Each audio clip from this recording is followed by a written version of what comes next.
Have you ever gotten blindsided by a charge for an app or found out your team's using tools you didn't even know existed? Trust me, you're not alone. Welcome back to the Safe Podcast, the show that helps you make sense of digital governance in a world packed with SaaS tools and constant change. I'm your host, Jamie Tileman, and in our last episode, we broke down the fundamentals of digital governance and explored why it's become such a critical priority for organizations trying to keep pace with today's breakneck speed of innovation. We talked about all the ongoing tug of war between agility and security, and how even the most well-informed teams can wind up with some serious blind spots. Today, we're taking the conversation a step further with SaaS overload, how to spot, stop, and govern app sprawl. Because let's face it, SaaS is everywhere, and for most organizations, the number of apps running quietly in the background has exploded. And the result is hidden costs, fragmented data, identity sprawl, and mounting risk. I'm excited to have Adil Khan here to help us unpack what is SaaS sprawl, what it actually looks like in the world in practice, why it matters more than ever, and most importantly, what you can do to get back in control. Thanks for joining me. To kick things off, can you paint a picture for us? What's the digital landscape like for organizations these days, and where does SaaS sprawl fit into the bigger governance story? Hey, Jamie. Good to be back with you in this new podcast series we have started this year. I think that you have picked a great topic because there's something I'm hearing from our clients on a very frequent basis in 2025. Really, this has been going on for over a decade. We have seen tremendous pressure on organizations to be more agile, get more done with less. And the teams within the organizations are going out there and to make themselves more productive have been looking at easy ways to get the job done. And simultaneously, there's a lot of SaaS applications that are available to us in today's world to do our jobs. And so you see this big trend in the market where supply meets demand, and that results into productivity improvements on one end, but also risk on the other, which is a challenge for governance. So as a result, we're seeing our teams adopt as this application, sometimes they're procured through a credit card or local procurement process without oversight from your IT controls team. And so there's this concept of shadow IT. I'll set up my own users. I'll do my own procurement and onboarding, and I'll load the data I need to get my job done. And that's kind of the fundamental issue with the SaaS sprawl that concerns us and our customers. When we approach it from a governance standpoint, we're looking to provide guidance to the market and to our clients specifically to how do you safeguard this? Because our clients are struggling with all the data risks associated with SaaS sprawl. I know we're going to talk about that in a minute. Taking this really important information about your company and putting it out in the cloud.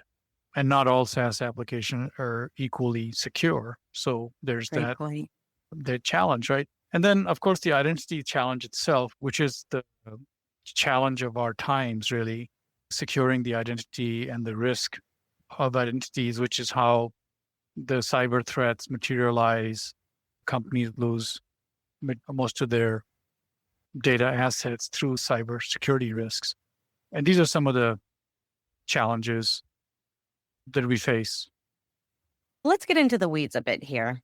When we talk about digital governance, especially with so many SaaS tools floating around, what does that actually look like in practice? Can you clarify the risks that you talked about and how they're really impacting our customers? Yeah, let me address these points individually. I mentioned agility a minute ago, and we're trying to get more done for less at the end of the day. And SaaS comes to rescue there, right? So that's sort of the driver. Now let's take a look at the risk. The first one is you're decentralized now, right? The nature of risk is that we're decentralized, and that creates challenges in governance and even procurement. You're procuring these applications that I said earlier, you may be putting it on your company credit card. And so there's that cost element that you may have duplicate licensing costs for something that is slightly different for a competing vendor. So using multiple products because they appear cheap on the SaaS pricing models are very attractive, but they build up very quickly in cost. We've all seen that with hosting providers in the cloud like Amazon and so forth. It's very easy to give a credit card, get access to a SaaS application, but the pricing metrics can add up very quickly as you store more data, you use the application more. And so that's the very basic example that is causing companies in terms of cost and expenses around maintaining these applications as well.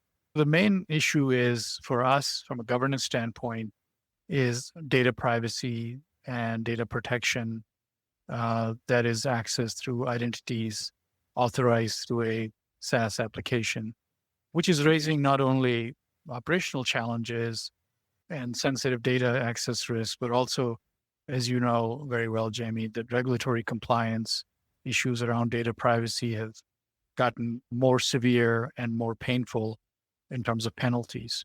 Yeah. So these are some of the continuing threats that our customers are facing. And secondly, I would talk about cyber threat itself. The attack surface of a SaaS application that resides in cloud is significantly higher than a in-house application, your legacy applications that were stored, tucked away behind your VPN and your in-network, right? So you had good structured controls, mature controls around those applications. You knew exactly how they operate, how the data comes in and out, how, if you have to encrypt data, you have those encryptions turned on, for example. However, same thing with backup and recovery and all the interfaces leading into this data. But in SaaS applications, for most of our clients, these are edge applications. They're, like I said, shadow RT, they're in the dark. And so that makes it difficult. And what's making the overall process even more difficult, my third risk I would point out, is that AI challenge that we're seeing. So AI is an exciting new area. All our clients want to become more productive. And I think it has a great promise of any technology that we have seen arrive to the enterprise. But it's also generating a significant challenge, especially with the SaaS Sprawl combination. So a combination of SaaS Sprawl and AI bots or AI agents as an example, because they're designed to go out and basically deliver value by mining data. And that data can then be shared publicly as well. So those are some of the key risks that I wanted to highlight for helping our customers to manage right now. Yeah, that sounds like a lot to juggle.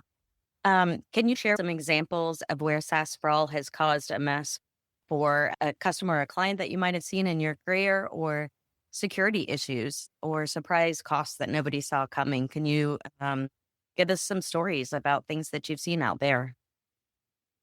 Yeah, that's a great question. I spend a lot of time, as you know, in the trenches with our clients, and that's what I enjoy doing.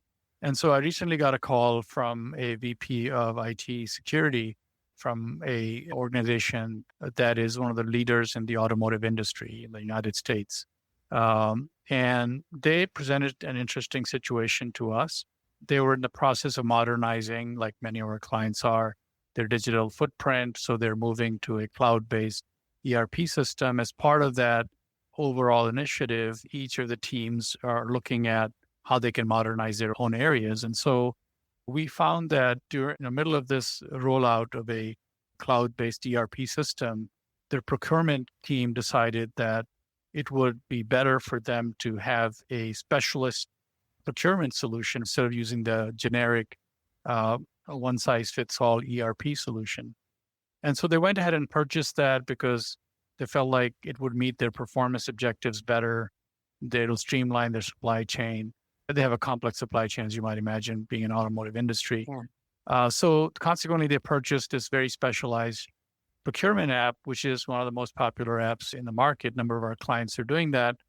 And so as soon as that occurred, and we got a call from the VP of IT, who was responsible for the security over this new digital platform rollout and modernization, they literally felt like they were pulling their hair out because it just rocked the boat, right? Which you don't want to do. You don't want to surprise your executives middle of a large investment. And these kind of decisions go all the way to the board and they're, in many, many zeros after their number in terms of implementation costs and so forth. So there was that aspect of it. But the good news is they had a good plan. Unfortunately, with this surprise, their plan got rocked in the middle of their rollout. And guess what? The deadlines don't change. They still have to get it all done and make sure they go live on time, under budget, and with the security and controls that the management expects, and not to mention the external auditors' oversight as well. So, to put it mildly, they were sweating bullets. And luckily at SafePass, we have connectors and capabilities available, including knowledge and our partner network to quickly adopt and adjust to these changes. Back to my point about agility, right? We have to be agile for our customers to be agile. We were able to bring in our resources to them. And that's a great success story for our client because now they're able to apply these controls to that procurement SaaS application that would have derailed their overall enterprise digital platform transformation. So the good news is the clients had a relationship with us in this case. We luckily had the solution because we cover 99% of the major business applications used globally at this point, having been doing this for 25 years now. Luckily, we were able to help them mitigate the risk and really protect the reputation, not only of the team members that made these decisions, but also the company itself to ensure that they don't have any financial reporting risk, audit risks, or cyber threats when they go live with this new platform. So they're able to preserve their deadlines. They didn't have to extend the deadline. So that's kind of a recent example that I wanted to mention. But also, I just wanted to bring it down to an individual example of how we all use technology today, right? We're all like you and I are on this Zoom meeting, right? Zoom-like meeting. So we do a lot of work in using new communication methods, online tools. We use Slack for, enforcing a more productive way of communicating to our team members. And so this is the hybrid work environment we all live in. That's the reality we live in. And that itself is part of that SaaS sprawl. So it's not just limited to, the example I gave earlier at the enterprise application level. It's even if you're a mid-sized or small company today, to survive and thrive, you just need to have access to all the productivity tools. We G Drive, for example, from Google Drive. Our partners use Dropbox and other tools like that to just make sure the projects are running well. The communication is and collaboration is happening throughout the enterprise. SafePass itself is a startup. We're spread across the globe in 5 different continents. So we need these tools. And you have to be mindful that it's not just the big apps, but it's also the tools you use day in, day out that create risks to your data, especially when it's shared without any restrictions to the outside world where you may not have fully vetted those applications or tools against third-party risks. And the final point I would make that our sales team is bringing to me in the last few months, especially, is around license costs, right? Yeah. So we'll talk more about the costs and benefits later. But just to kind of bring that up now is that we see that there are duplicate licenses. There are people that are granted access. They never use the application. That's a very common use case. I spoke with a large manufacturing company in the Midwest yesterday, and they're pulling their hair out because they can't predict the head of IT can't predict their cost of SaaS applications because it changes every month. So we're helping them monitor what users have access versus the users that are using the application, right? Right. And the concept of user itself has changed because now I talked about AI bots and agents earlier, but it's also APIs. It's so many different ways that your costing happens, your licenses cost gets calculated. It's about data storage, it's about the bandwidth, it's about interfaces like APIs, it's about users, it's about identities in general, right? Costing models are complex to begin with, and not monitoring them for usage creates a significant risk for our customers. So for organizations that are just dipping their toes into digital governance, where would you advise them to start?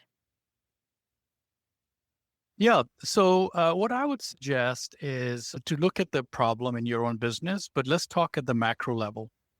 What as a market, what we see every day is an explosion of data and identities, right? I just mentioned all types of identities that make up the footprint of a digital platform today. And then there's the data that these identities create, which is exploding. And you can look at the stats. It's exponential, to say the least, right? So those are some of the beginning points of the risk. So we think of risk in terms of likelihood, impact, and velocity.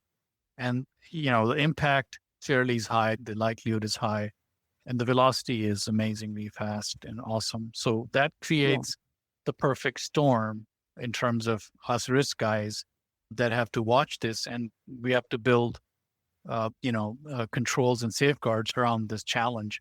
So I would say with the growth of identities and data, that's where you have the biggest risk. And then uh, the other thing you have to think about is the compliance challenges. I call it a headache, right? Yeah. That's a big headache because now you're operating in an environment that you have state, local, global level challenges to you. So take a look at those regulatory challenges. We recommend adopting the controls in place, and we have great frameworks in place and catalogs to help you make sure you're compliant with your data regulatory challenges as well.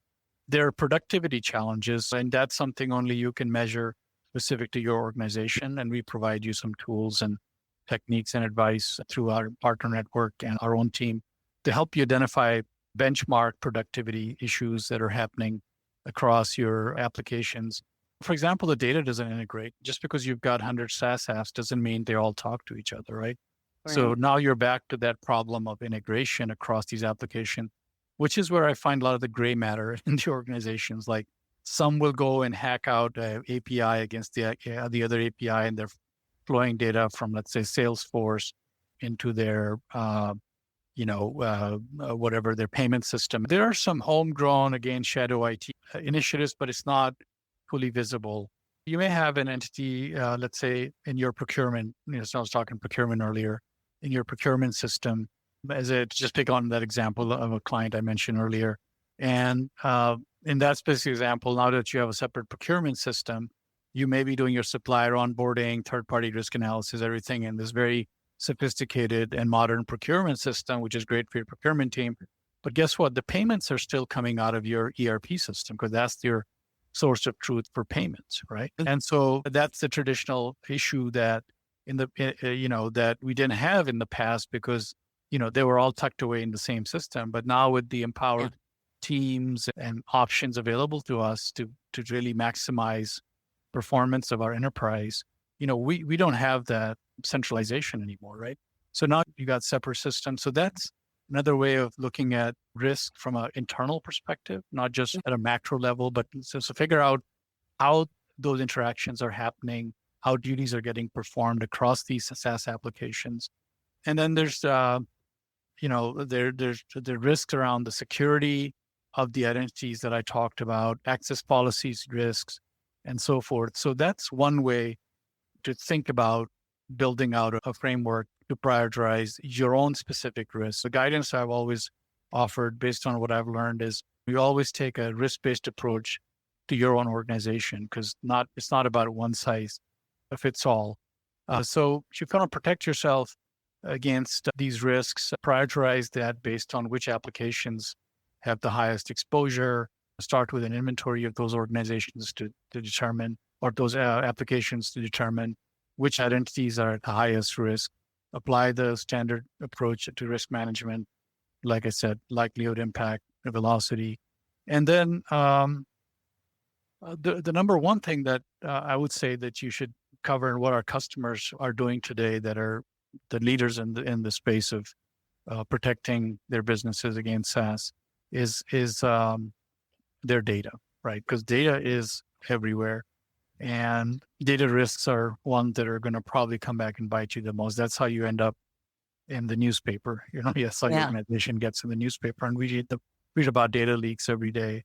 So if you're, for example, running an application in the cloud and you have supplier data, I continue to work with my procurement example. That means you might have bank account information about individuals or businesses, depending on who your supplier is. In case of suppliers, you may also have their tax IDs, their national IDs. In the US, that's social security numbers. These are all like, crown jewels of an enterprise. And if this Yeah. data leaks out through a SaaS application that's not fully vetted and controlled, you can end up with significant impacts. To me, that's probably the number one priority is the data risk. And if the application doesn't comply with that and your data is out there on the internet, your customers, your suppliers, your employees will become distrusting of your organization. And Yeah. that can lead to really bad things. Not to mention the penalties from the regulators as a result of these errors. So definitely look at data because it goes across everything. It's pervasive. There's also data residency on top of all that I've said, because you may have, we have clients that within their own organizations, they can't share data between US and Europe and UK and so forth. So Oh, you no. also have to look at jurisdictions. Yeah.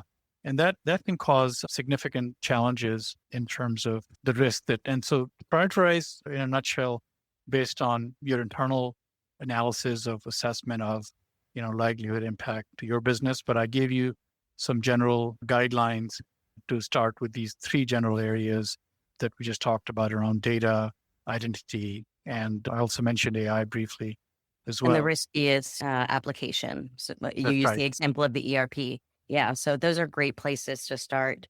And are there any frameworks or models that companies are actually using for SaaS governance? And do they actually work better than the rest of the frameworks? The one framework that has been pretty well vetted and battle tested by the industry is what NIST has put out for years. And I stay up with that on a periodic basis. We are seeing some new guidelines coming out frequently from NIST, which we should do a podcast on that topic around cyber, zero trust and that type of thing. I know we'll talk Mhm. about our future podcast in a minute.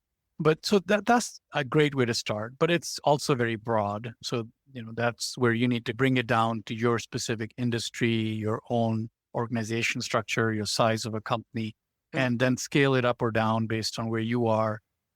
So I think starting with a framework that NIST has guided us through a zero trust approach, or we call it digital trust sometimes. It's a great framework to support not only your traditional applications, but now, as I said, the risks across the SaaS sprawl as well. So the good news is the framework is mature. You can look at it and then adopt that. The harder part is how do you right size it for your SaaS sprawl? And Mhm. that's where we can share some battle stories like I'm doing here Yeah. with our clients and the market in general and give you one-on-one advice that best suits your constraints and challenges and opportunities as a business, and of course, your culture as well. Yeah. So I would start with a set of policies that will right size that NIST framework down to what is important to you as Mhm. part of your strategic objectives as a company. Customer retention, customer trust is obviously important to all organizations.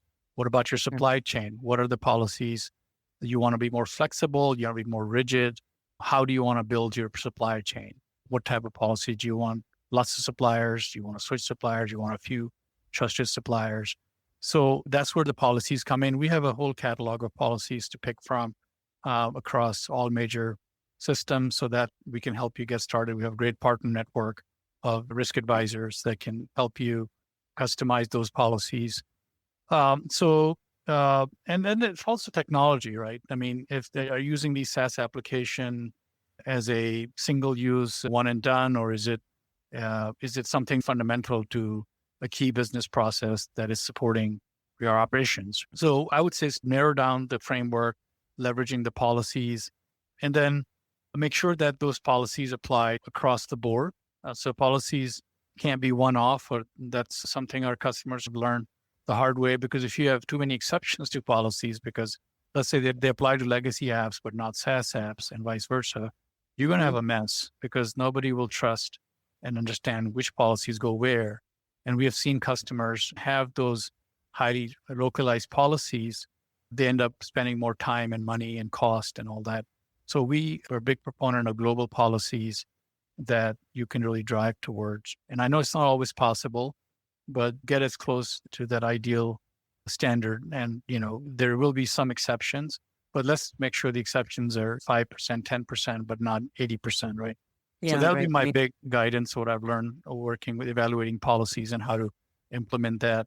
It cannot just be against that one app. There's no longer one mainframe or one ERP. It's across all these SaaS apps. And so it's a challenge, and most companies are Yeah. struggling with it. And we have some lessons learned that we'd love to, take a deeper dive. But unfortunately, you can't do that in a podcast setting. You have to do one-on-one under a confidential arrangement. So that exposure that we can help. We haven't talked about the fraud itself. That's something I've spent years helping our customers. There's really good fraud risk type frameworks available as well.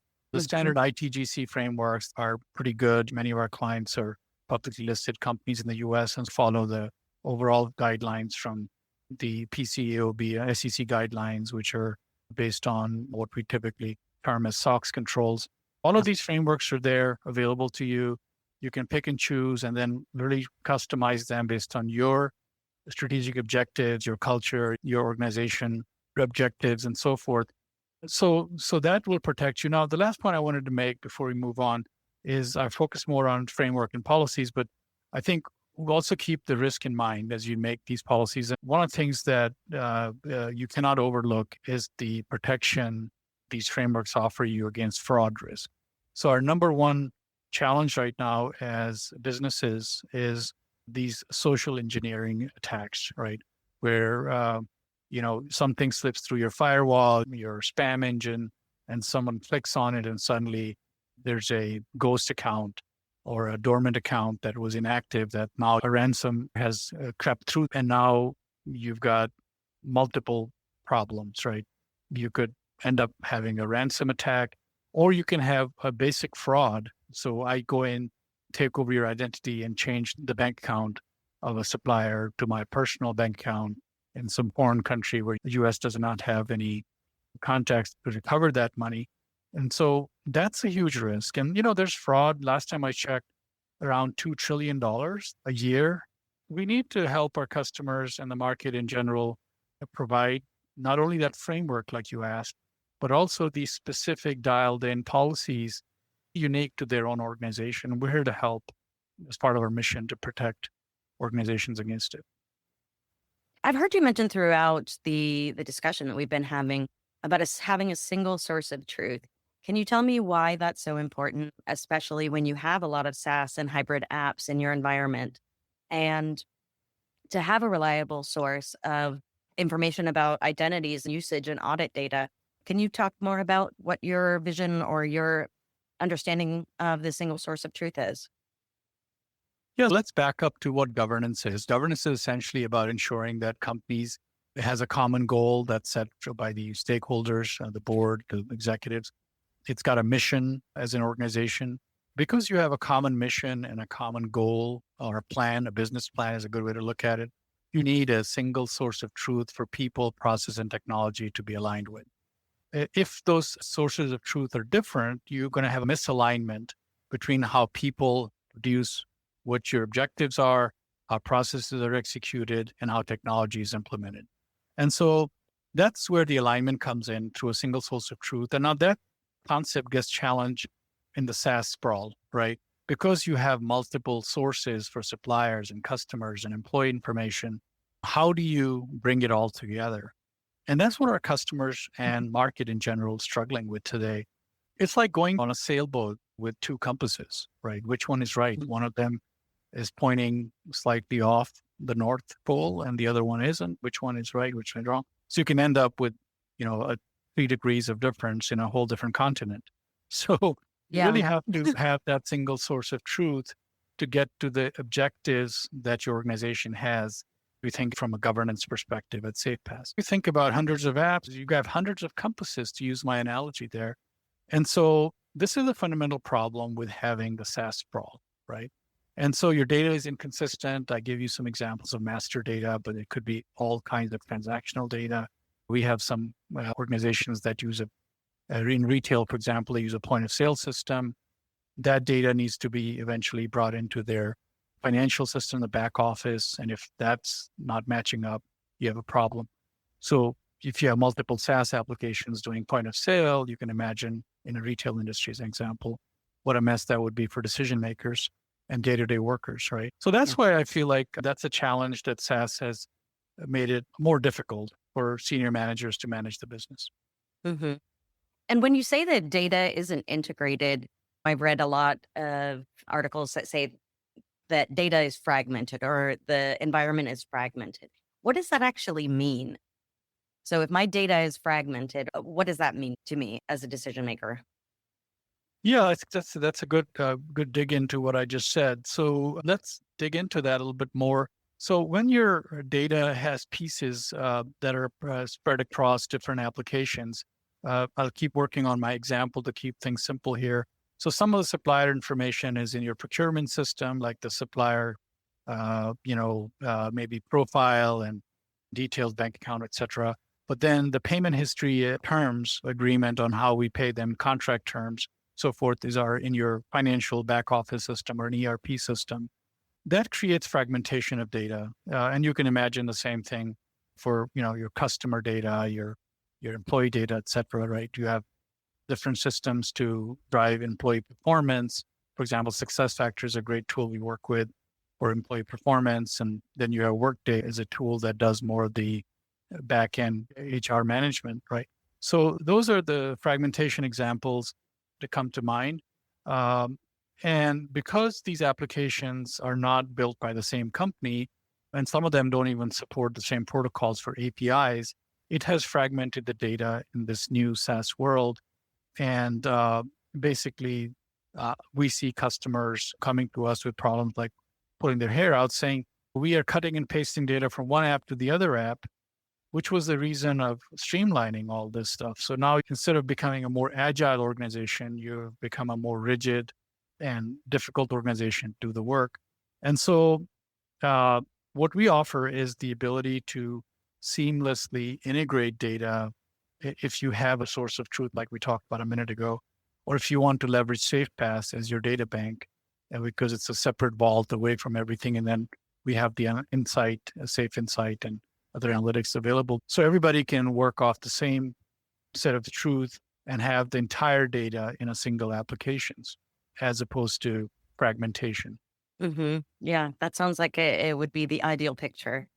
And so, what are some practical steps that companies can take to get their SaaS landscape under control? What I would recommend for our clients and market in general, where customers have adopted, then basically they have to operate in this SaaS sprawl world, that you don't necessarily have to cut down the application, because that may be your first reaction. Hearing all the Yeah. challenges and risks you pointed out is that maybe you go back to the old days. So I'm not going to suggest that. But what I'm saying is that rationalize the use of these applications, put some parameters and metrics around these applications. And what that really means is, I've been saying throughout this discussion around maybe license usage. Along with that is a procurement. I talked about earlier about procurement team buying their own product, but also that's your gate into the organization. Or typically it's a centralized procurement for most of our enterprise customers. So leverage that process that you have built already in place and run through that standard procurement cycle, all your SaaS applications. Just because they're cheap, they sound cheap in the beginning, and they're simple and easy to use. So, let's not break down those controls. Let's empower our teams, but we need to have a more flexible procurement process where the basic procurement guidelines will be intact and we will be able to adhere to those. So that's a great first step. Prevention of risk is my favorite thing to do. So detecting risk and remediating, which is much costlier and many times not effective. So prevent the risk of SaaS sprawl by starting with a strong procurement process that's centralized, that provides the checklists, and depending on your organization, maybe there's automated tools as well available through third parties that evaluate third-party applications. So leverage those and run your application purchase process, procurement process through this. Right side for cost, for control, for security, right?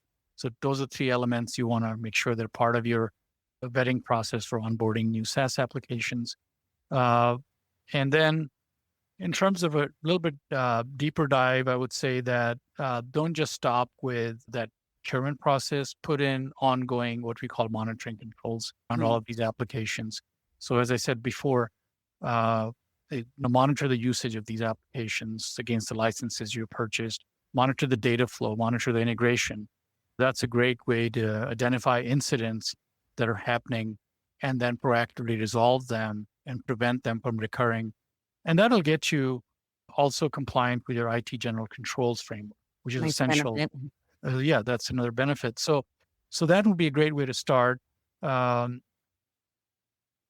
I can go on, but I know we're running out of time. So apologies.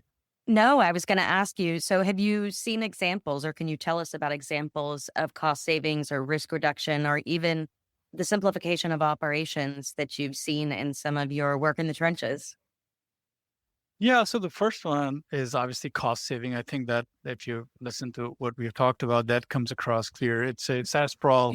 It starts out as a innocent, simple app, and it suddenly explodes in cost because the metric on a SaaS application pricing is very different than a perpetual license on an on-premise application.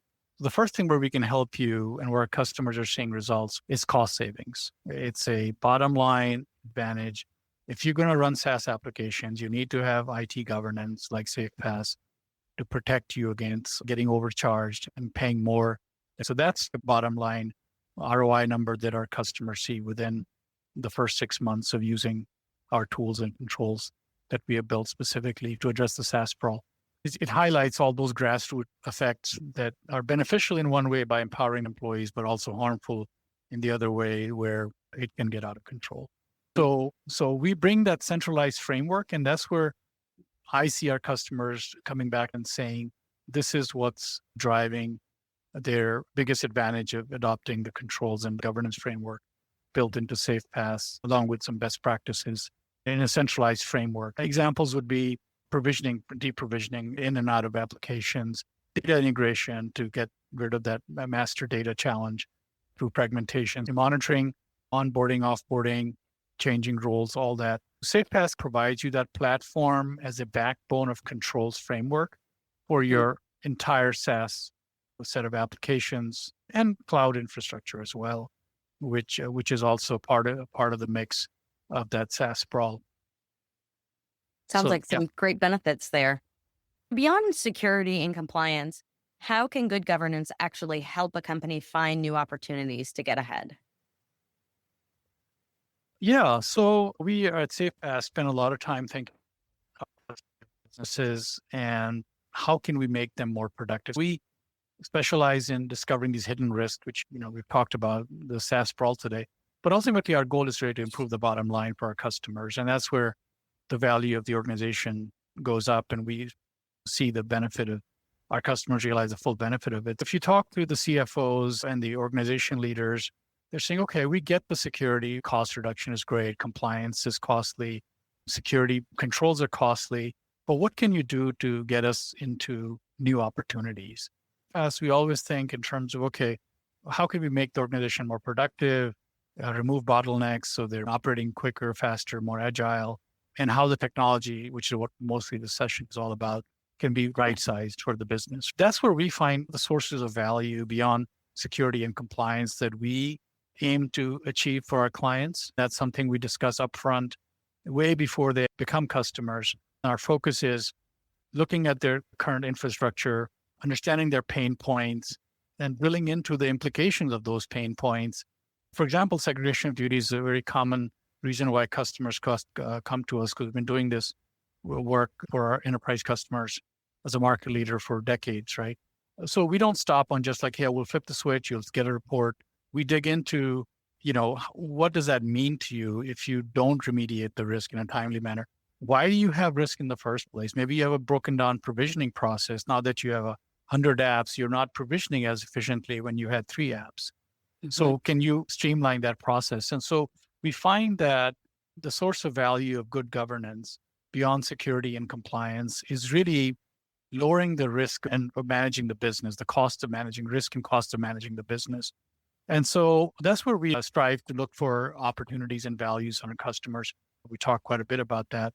But it also creates friction in the business. That's what risk is, right? You have strategic objectives you're trying to achieve, but you have obstacles in the way of achieving those objectives. Ultimately, that's where the value is hidden in the organization, because we can find these hidden risks in a very complex mesh of technology that makes up the digital platform.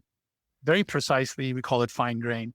We're then able to apply analytics into finding insight. I call it a needle in a haystack, to This is the nugget of knowledge that turns into value to ensure that your employees are productive across the organization, meeting their performance targets, you're utilizing your assets to the best of your capabilities, and ultimately you're effectively managing the organization to achieve whatever those missions are for your organization. That's a great segue. I was going to ask you, what's your best advice for organizations that want to become more future ready and resilient? Yeah, I mean, we all need to be future ready given the turmoil that's created by global trade today, but also technology, the challenge of limited resources we all face in terms of talent and technology, right? What I would say is that if you think about today's governance framework, it's very different than the previous generations, right? We could do governance in a board meeting through board minutes, typed up in a spreadsheet in a Word document. That those days are way old, right? If you're Yeah. running your business like that, you're not up to speed because business just moves way too fast on a digital platform than it did in the paper and pencil days or mainframe days for that matter. Today's framework it has to be future proof. And the way you get there is by continuously improving and staying ahead of the technology challenge. You can't fall behind it because when you do, bad things happen. And AI is just going to accelerate that a whole new level, right? So we need to future proof our businesses by having that agile framework that adjusts to market needs, those challenges I just talked about, and can be quickly deployed based on those changes. It's one thing to be aware of it, which is great, but we Mhm. also want to be able to deploy this continuous improvement approach, whether it's continuous controls, audits, whatever. I would say the best way to future proof your business for years to come and stay ahead of the curve is to have a continuous approach to monitoring the controls and safeguards that you rely on to be trusted by your customers, transact efficiently with your suppliers, and ensure your employee base is productive. And so at the highest level, I would say that each client is different, and we really drill down on specific policies and processes where we can help them future proof their business. Calibrating the compass, so to speak. There you go. So that's all of my questions for today. We've covered a lot of ground, everything from the chaos of SaaS sprawl to practical steps you can take to bring a little order back to your digital landscape. I hope you're walking away with some fresh ideas and maybe even a little inspiration to tackle those hidden risks head on in your organization. Adil, thank you again for joining us today and all of your practical insights and advice. I really appreciate you taking the time to be with us. Thank you. And remember that digital governance isn't just about ticking boxes or keeping up with compliance. It's about enabling your team and protecting what matters, staying agile in a world where changing never stops. Next time, we'll be diving into the topic that's on everyone's mind recently, zero trust and identity security administration. We'll break down what zero trust really means in practice, why it's more than just a buzzword, and how organizations can use automation to stay ahead of threats without slowing down their business. So, if you're ready to move beyond theory and see how leading companies are putting zero trust into action, you won't want to miss it.